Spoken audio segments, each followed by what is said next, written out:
The evening sky over Earth was calm, painted with shades of orange and red. Families walked home, children played in the streets, and the world felt safe. Nobody knew that tonight, the sky would turn into fire. In a quiet city, a young man looked up at the sky as he walked home. He noticed something strange, a faint streak of light, moving too fast. At first, he thought it was just a shooting star, but then another appeared. And another. Soon, 12 burning trails cut through the atmosphere, all heading toward Earth. Alarms screamed across the city. Sirens wailed, breaking the peace of the night. Screens lit up in homes and shops, broadcasting the same emergency message. Unidentified objects entering atmosphere. Seek shelter immediately. Panic spread like wildfire. People ran into buildings, mothers held their children close, and soldiers moved into the streets. Nobody knew what those objects were, but they were huge, burning, and falling fast. In a military command center, officers watched the screens with wide eyes. "They're too large to be meteors," one whispered. "Missiles," another replied, his voice shaking. "These are missiles, but not from any country on Earth." The general slammed his hand on the table. "Get me a trajectory report. Where are they landing?" A young officer typed furiously, numbers flashing on the screen. "Sir, they're not targeting cities. They're heading for empty regions, oceans, deserts, remote mountains." The general frowned. "Why avoid the cities? If this is an invasion, why not strike the heart of humanity?" The answer never came. Outside, the sky roared as the first missile broke through the clouds. People covered their ears as the thunder shook the ground. The missile fell into a desert far from civilization, but the explosion was unlike anything Earth had ever seen. It didn't just destroy the ground, it left behind a massive glowing crater, shining with an unnatural blue light. One by one, the other missiles landed. Explosions tore through mountains, tundras, and empty seas. Giant columns of smoke rose into the sky. But instead of silence after destruction, the craters began to hum, as if something deep within the Earth had been awakened. Scientists rushed to their labs, sending urgent reports to governments. The readings were impossible. These were not nuclear weapons. They were something else. Something designed not to kill, but to signal. In one laboratory, a scientist leaned over the data, his voice trembling. "These aren't bombs. They're beacons, whoever sent them. They're marking Earth, like hunters mark prey." The news spread fast. Around the world, people asked the same questions. Who had sent the missiles? And what was coming next?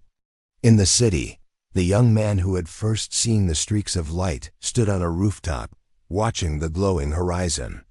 "It wasn't an accident," he whispered to himself. "Someone out there wants us to see this." The command center buzzed with fear. A communications officer turned to the general.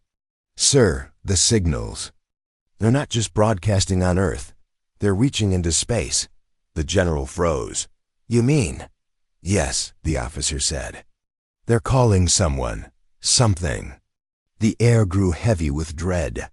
Humanity had always wondered if they were alone in the universe. Now the answer was falling from the sky in fire and light. Meanwhile, across cities, people tried to calm themselves.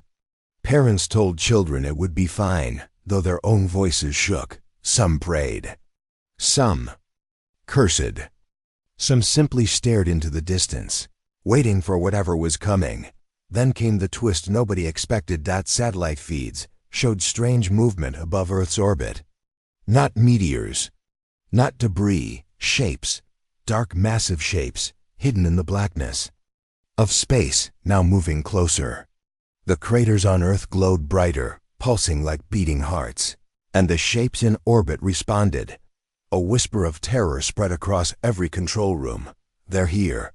The general gave his order. "Activate Earth Defense Protocol. Everything we have: satellites, missiles, shields." Now, but deep down, he knew Earth was unprepared. The missiles had not destroyed cities because the enemy didn't need to. The missiles were only the first step, a door being opened. The young man on the rooftop clenched his fists. Around him, the city lights flickered as power grids strained. The horizon glowed with an unearthly blue. Above, the stars seemed to vanish as dark ships moved against the night sky. For centuries, humans had looked at the stars and dreamed of meeting life beyond Earth, but no one imagined the first meeting would come with fire. The man whispered again, but louder this time, almost as if he wanted the sky itself to hear him. You think we will kneel. You think we will break. But you don't know humanity. The glowing craters pulsed one last time, and then silence. The night grew darker than ever, broken only by the faint, cold outline of alien ships waiting. Above, and though fear gripped every heart on Earth, another feeling burned quietly beneath it: wrath. Humanity's wrath, waiting to rise. The world had not slept since the night of fire. 12 giant craters still glowed across Earth, their blue light rising like beacons into the sky. Scientists worked without rest. Military leaders stayed locked in command rooms, and ordinary people lived in fear, waiting for what would come next. In one of the deserts where a missile had struck, soldiers surrounded the glowing pit. The ground vibrated under their boots. From the center of the crater, strange metal shards pulsed, as if alive. A young soldier whispered, "Sir, it's moving." The commander narrowed his eyes. "Stand ready." Before anyone could react, the shards shifted, pulling together like pieces of a puzzle. Sparks of blue electricity crackled in the air. A tall structure began to rise from the crater, not made by humans, but by something far more advanced. At the same time, across the other 11 craters, the same structures appeared. The beacons were complete. They pointed toward the sky, sending streams of light upward like signals to the stars. Inside a government war room, a scientist slammed his fist on the table. "We told you, these missiles weren't weapons, they were keys. Now the locks are open." The general leaned forward, his face pale but voice steady. "Then tell me this, Doctor. What's coming through those doors you say have been opened?" The scientist hesitated. His lips trembled. "Not what, who?" The room fell into silence. Far above Earth, shadows moved again. The alien ships that had been hiding in the blackness of space now advanced. Cameras from satellites caught the first clear images: massive vessels, their surfaces jagged and cold, shaped like blades cutting through the void. The images were broadcast secretly to leaders, but nothing stayed secret for long. Within hours, leaked footage spread to millions of terrified people across the globe. For the first time in history, the entire planet stared at their enemy. In a small apartment, a father held his daughter close as she asked in a soft voice, "Daddy, are they going to kill us?" The man swallowed hard. No, they won't. Because we won't let them." But his eyes betrayed the fear he felt. The alien ships finally broke through Earth's orbit. One vessel descended lower, its dark body covering the stars above a major ocean. The water below shook as the ship released a low, thunderous sound, like a drum echoing across the planet. In the command center, screens lit up with readings. "Energy surge detected. They're charging something," an officer reported. The general clenched his jaw. "Target them. Fire everything we have." From bases across the world, missiles shot into the sky, streaking upward like fiery arrows. The world watched, holding its breath. For a moment, hope rose. Then with a flash, the alien ship's shield activated. The human missiles exploded harmlessly against it, like pebbles thrown at stone. Not a single scratch appeared on the alien vessel. The young officer muttered, "It's useless." "Nothing works." The general didn't blink. "Keep firing." The alien ship finally responded. From its underbelly, beams of light burst downward, slicing the ocean apart. Waves taller than skyscrapers crashed outward, flooding distant coasts. Cities along the shorelines screamed in panic as water roared through their streets. This isn't just an attack. The scientist whispered in horror. They're testing us. They're showing what they can do. The general turned to him sharply. Then we show them what we can do. Orders were given, and for the first time, humanity revealed weapons long kept in shadows. Secret defense systems hidden on the moon and in orbit powered up. Satellites armed with railguns and plasma shields came online, projects once thought impossible.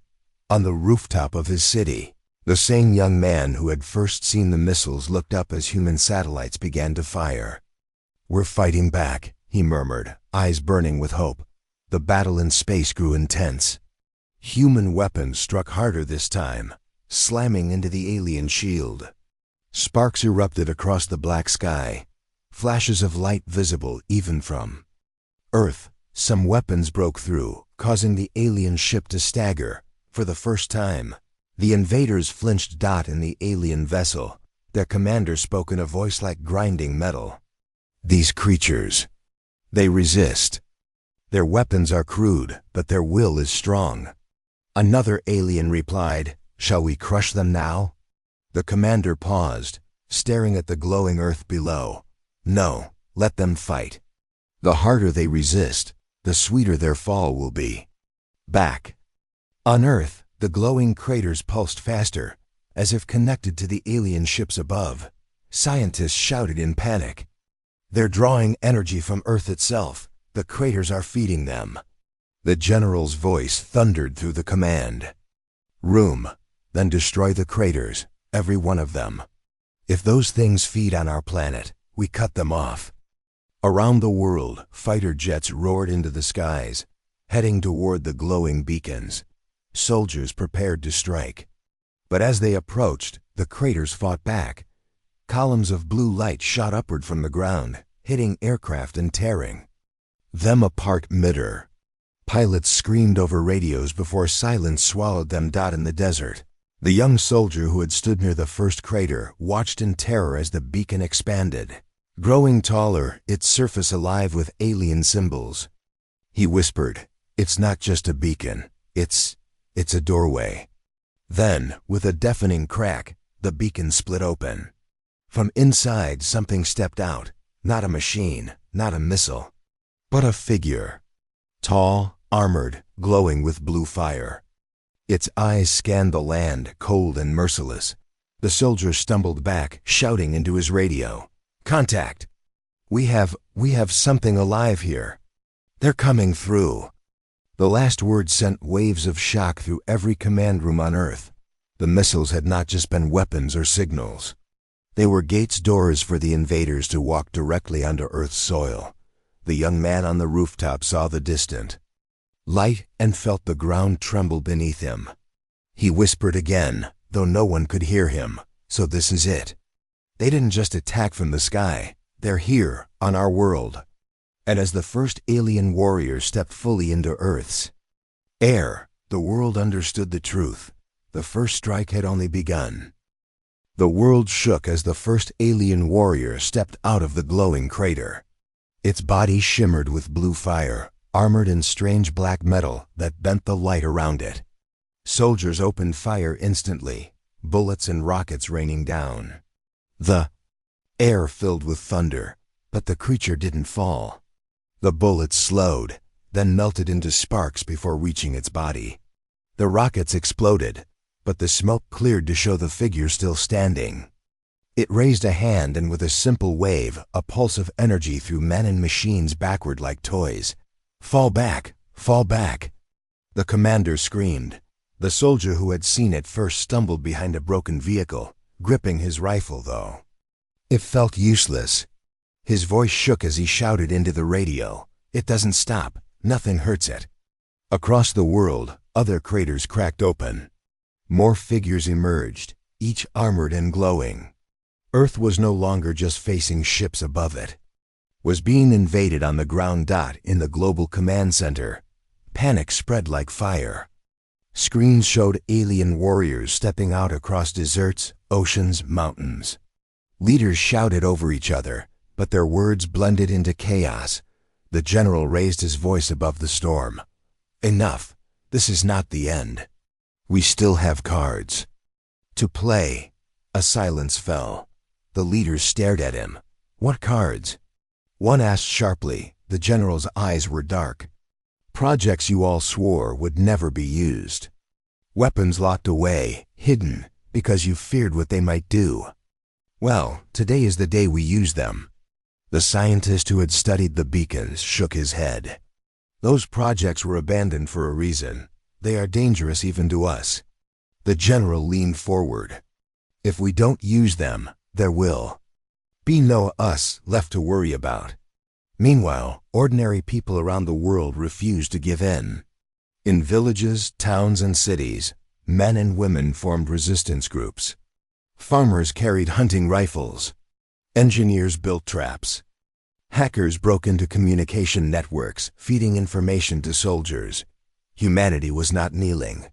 Humanity was preparing. On the rooftop of his city, the young man watched as alien ships hovered above the clouds. He clenched his fists. "They think we're weak," he whispered. "They have no idea what waits for them." Hours later, deep beneath a mountain, a massive steel door slid open for the first time in decades. Soldiers stepped aside as scientists walked into a chamber filled with strange machines. In the center rested a weapon unlike anything Earth had ever revealed. A huge cannon powered by energy not from oil, not from nuclear fuel, but from something older. Something human scientists had barely understood, one of the scientists explained. In a hushed voice, "This was built from theories of quantum resonance, a weapon that bends energy itself. We tested it once. It destroyed an island." The general's face hardened. "Then let's see if it can destroy something bigger." Back above the skies, alien ships continued their slow advance. One of them descended toward a major city, its shadow darkening entire districts. People screamed as the ground trembled. Then, for the first time, Earth struck back with more than missiles. The hidden cannon fired. A blinding beam tore through the night sky, pure white light cutting across space. The alien ship's shield lit up, struggling against the force. Sparks exploded across its surface. For a heartbeat, the ship actually staggered. In the command center, cheers erupted. "We heard it. We can hurt them." But the celebration was short. The alien commander on board roared in anger. "These humans, they hide strength. They are not simple prey." Another alien hissed, "Shall we end them now?" The commander's eyes glowed. "Not yet. Test them further. Break their spirit. Then we end them." On the ground, the alien warriors continued their march. In the desert, the soldier who had first faced one fired again and again, though nothing worked. Finally, an armored vehicle rolled forward, carrying a strange weapon newly deployed. With a thunderous sound, it fired a blast of magnetized plasma. This time, the alien warrior staggered, its glowing armor cracking. For the first time, one of the invaders bled a dark, smoking fluid spilling onto the ground. The soldier's eyes widened. "It can bleed. If it bleeds, it can die." Around the world, the same weapons were revealed. Plasma rifles, energy shields, prototype drones, all hidden for years, waiting for the day humanity would need them. That day had come. The fight was no longer one-sided. Humans fell in thousands, but aliens fell too. In the city, the young man joined a crowd watching news. On giant screens, for the first time, the footage showed something incredible: an alien warrior collapsing, torn apart by Earth's hidden weapons. The crowd erupted in cheers, tears in their eyes. Hope returned. The general addressed the world with a steady voice. "We have been struck. We have bled. But humanity does not surrender. We will rise, we will fight, and we will win." His words echoed into homes, shelters, and battlefields. Soldiers shouted in unison. Families held each other tighter. The message was clear. Earth would not go quietly. But even in the midst of hope, Fear remained. In the desert, as the soldier watched the fallen alien body, he saw the truth. Its armor repairing itself, the cracks closing. The creature was not dead. It was only sleeping. He whispered into his radio. Command, it's healing. They don't stay down. The words spread quickly, turning victory into unease. Yes, humanity had power, but so did the enemy on the rooftop. The young man looked at the glowing horizon. His heart burned with fire, but his voice was calm. This is just the beginning. They've woken something inside us, and we will not stop until they know who we are. The night sky flickered with fire as human and alien weapons clashed. The world was no longer the same. Humanity's hidden power was unleashed, and the true war had only just begun. The skies above Earth glowed with fire. Battles raged across continents and oceans, but for the first time in history, the entire planet fought as one. Humans resisted, pushing back with weapons once hidden in secret vaults. For every alien warrior that fell, however, another rose from the glowing craters out in a bunker beneath the mountains. Commanders studied the battlefield. Maps flickered with red dots where alien forces advanced, and green lights where humanity still held ground. The room was tense, filled with the hum of machines and the sharp voices of officers. We hurt them, one soldier said, pointing at the data. Our plasma cannons are breaking through their shields. They're not unstoppable, but the scientist beside him shook his head. Look closer. Every time we wound them, their bodies repair themselves. Every ship damaged in orbit has already begun rebuilding. They don't just fight, they regenerate. The general's voice was firm. Regeneration or not, they're not gods. If they bleed, they can be killed. We will find a way. Far above, in the vast alien flagship hidden in orbit, the true enemy watched. The interior of the ship was cold and metallic, its walls alive with shifting blue patterns. At the center stood their commander, tall and skeletal, his skin like molten stone, his eyes glowing white. Around him, other alien leaders bowed. One of them spoke in a voice that hissed like steam. Commander, the humans resist more than expected. They wield weapons beyond what our scans predicted. Shall we crush them now with full force? The commander raised a hand for silence. No, let them struggle. Let them believe they can stand against us. Fear tastes sweeter when it follows hope. Another leader tilted its head. But they killed some of our soldiers. That has never happened on other worlds. The commander's glowing eyes narrowed. That is why Earth is important. These humans, they are different, dangerous. Their spirit burns hotter than any prey we have faced. That is why they must be broken. He turned to the great window of the ship, staring at the blue planet below. We will not destroy their cities yet. We will not slaughter their masses. We will cut their hope piece by piece until they kneel. Back on Earth, the young man stood on his rooftop again, eyes fixed on the sky where the alien ships drifted like shadows. Around him, the city still burned from the first strikes, but people worked together, pulling survivors from rubble, sharing food, shouting defiance at the dark shapes above. His friend beside him whispered, "They're not just here to kill. U.S., they're here to play with us."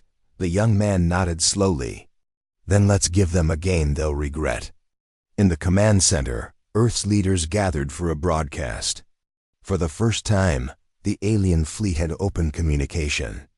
A holographic projection filled the room, tall and menacing. It was the alien commander himself. His voice echoed like thunder. "Humans, you are small, fragile creatures.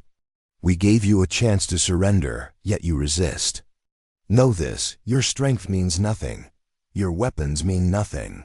We are eternal. You are dust." The room froze.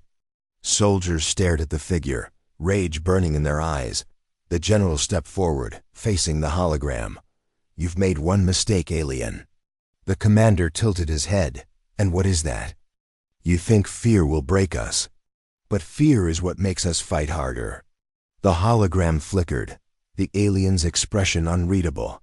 Then he gave a low laugh, cold and cruel.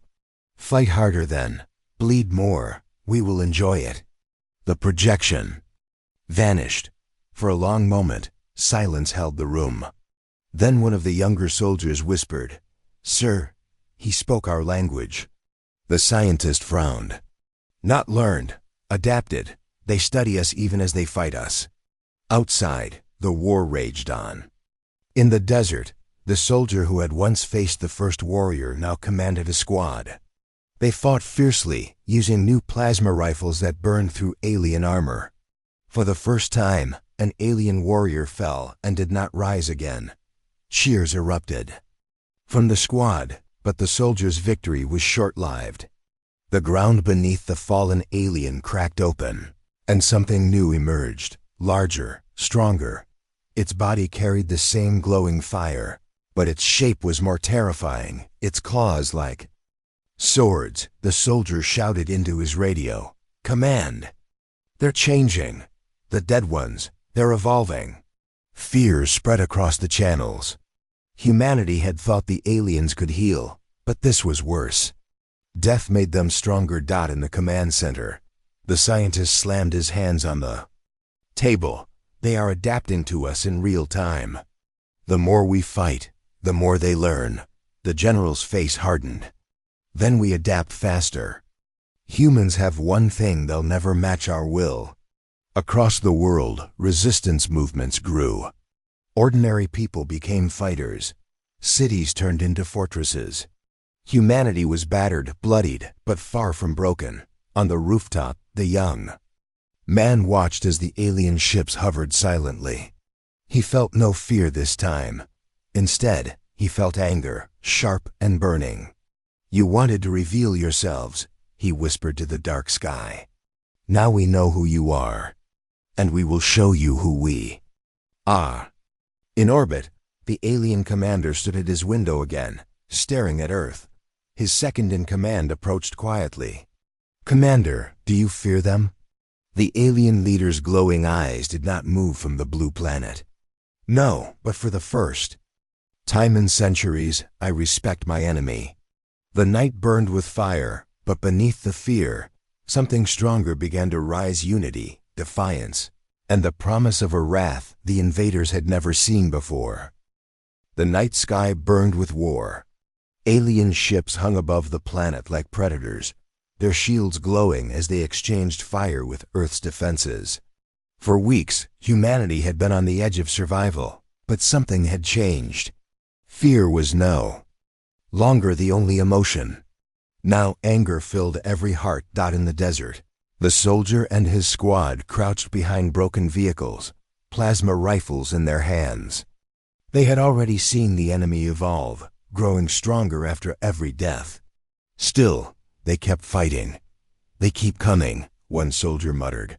The commander of the squad raised his voice. "Then we keep killing. For everyone that rises, we'll make sure they fall again." Far beneath the mountains, Earth's War Council gathered again. Screens flickered with images of cities turned into battlegrounds, oceans lit by fire, and alien craters pulsing like open wounds. A scientist leaned over the table, pointing to the signals from the glowing beacons. "We've been fighting them on their terms. They feed from the craters. They heal from the energy. If we want to win, we must turn their weapon against them." The general studied the maps. "Explain." "If we overload the beacons with our own energy, nuclear, plasma, anything, they could collapse. And if they collapse, it might cut off their power. It could even destabilize their fleet above." The room went silent. Everyone knew what that meant. To destroy the beacons, humanity would have to sacrifice entire regions. Land, oceans, deserts gone forever.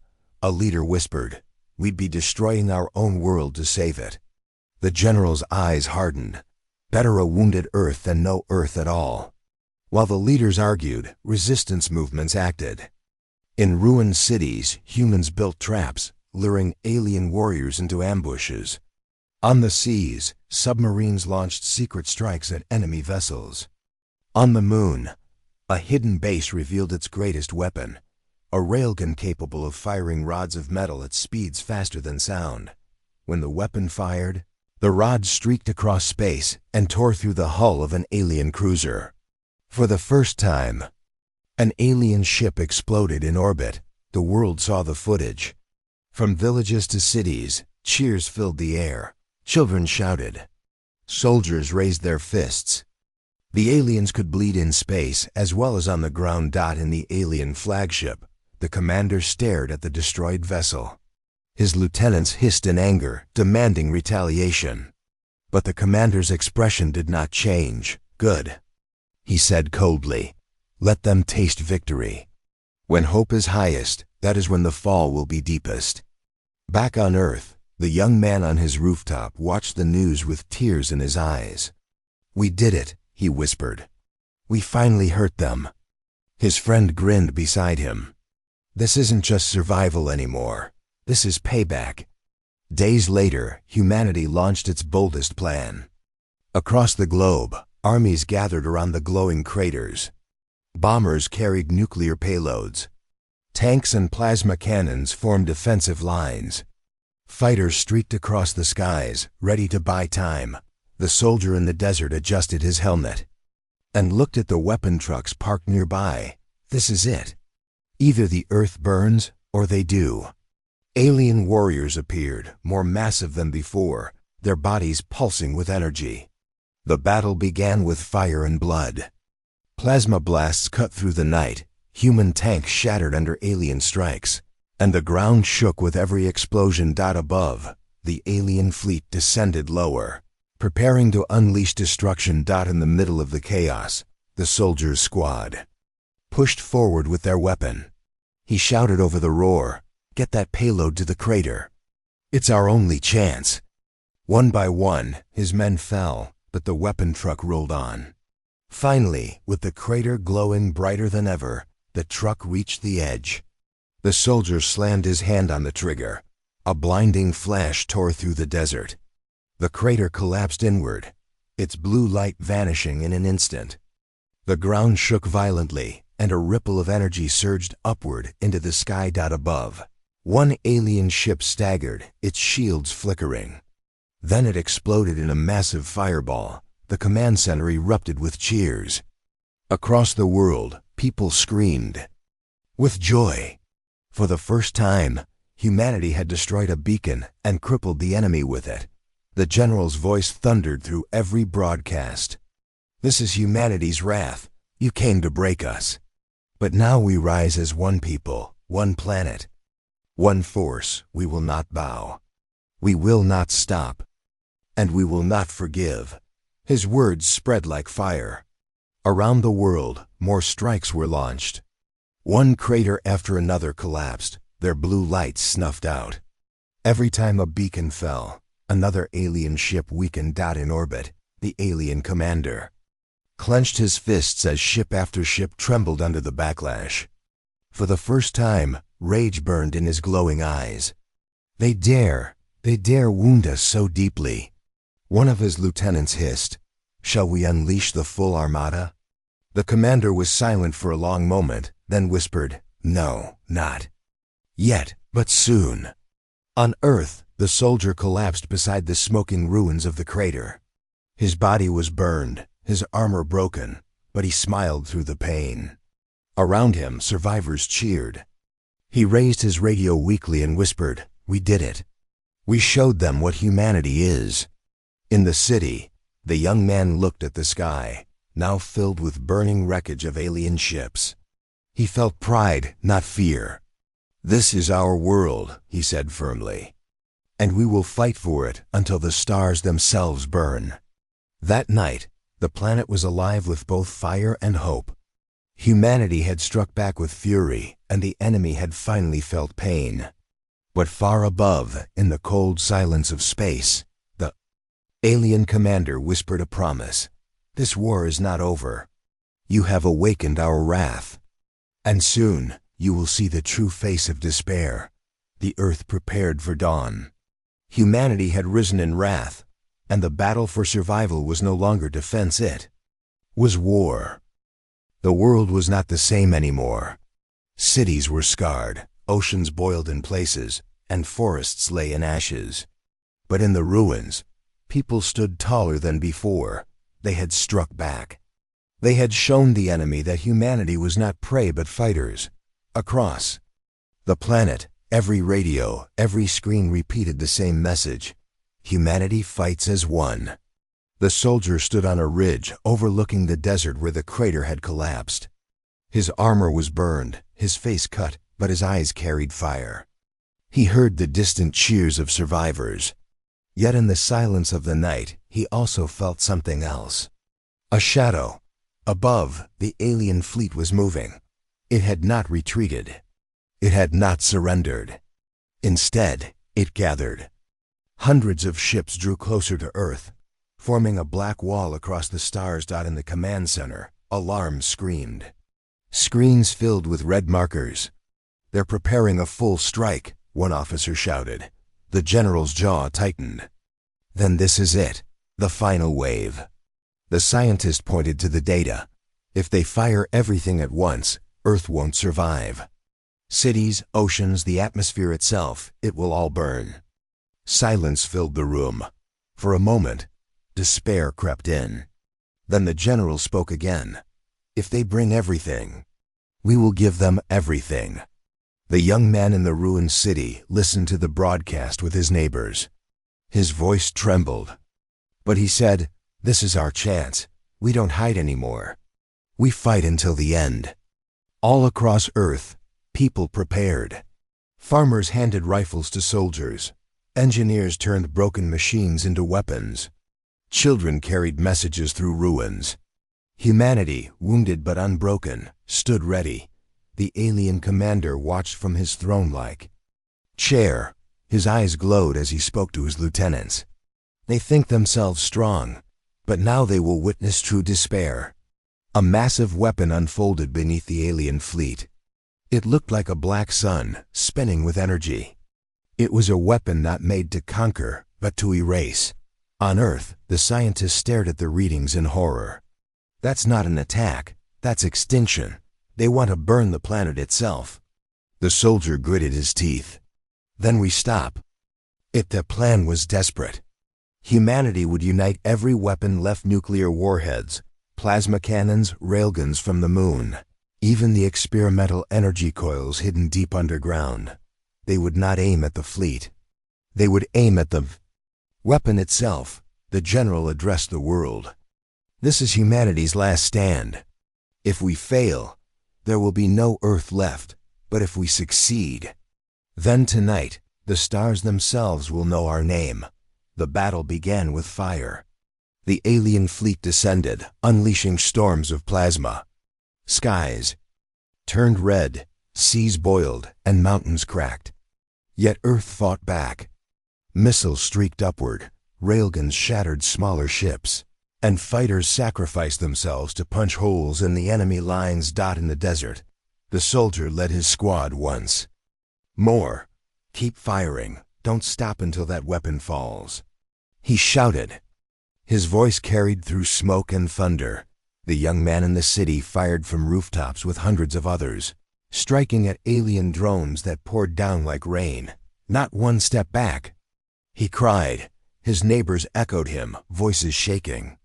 The ground with human defiance. On the moon, the giant railgun fired again and again, each shot slamming into the alien weapon. But it wasn't enough. The black sun still grew brighter. In orbit, the alien commander smiled. Too late. Their rage cannot break destiny. But then, something unexpected happened. The collapsed craters on Earth began to react. The energy humanity had forced inward now pulsed outward.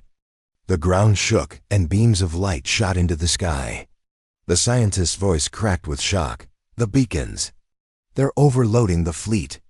One by one, alien ships faltered, their shields flickering as the stolen energy turned against them.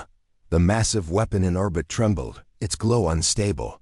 The soldier saw the light bursting upward. He lifted his radio. "Now," Hit it with everything we have. Every weapon on Earth fired at once. Missiles, plasma, coils, railguns all converged on the unstable black sun.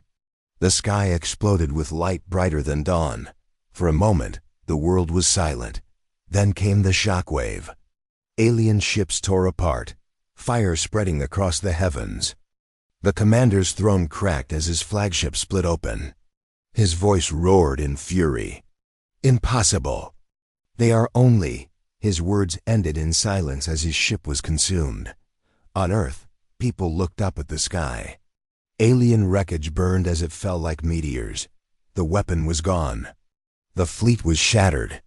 The night that was meant to end the world had instead become the night humanity rose. The soldier collapsed to his knees, exhausted. Around him, survivors cheered. One of his comrades whispered, "We did it. We actually did it." In the city, the young man hugged his friend, tears streaming down his face. "It's over," he whispered. "We're still here." The general stood in the war room, shoulders heavy with the weight of loss. But when he spoke, his voice was steady. "The earth stands. We have bled, we have burned, but we live. Today is not the end, it is the beginning." The scientist added softly, "They came to erase us, but instead, they have made us stronger. Humanity is no longer bound to Earth. Now we will look to the stars." And so the world began to rebuild. People planted crops in the ashes, children laughed among ruins. And soldiers laid down their weapons at last. But in the silence of space, far from Earth, a small shard of the alien fleet drifted, still glowing with energy. Its lights pulsed slowly, like the heartbeat of something not yet dead. The war was won, but a question remained. Was it truly over, or had it only just begun? The soldier stood on the ridge again, looking at the horizon as dawn broke. He whispered to himself, "We survived. We fought, and if they ever return, we will be ready." The sun rose over Earth, shining on a world scarred yet unbroken. Humanity had faced extinction and endured.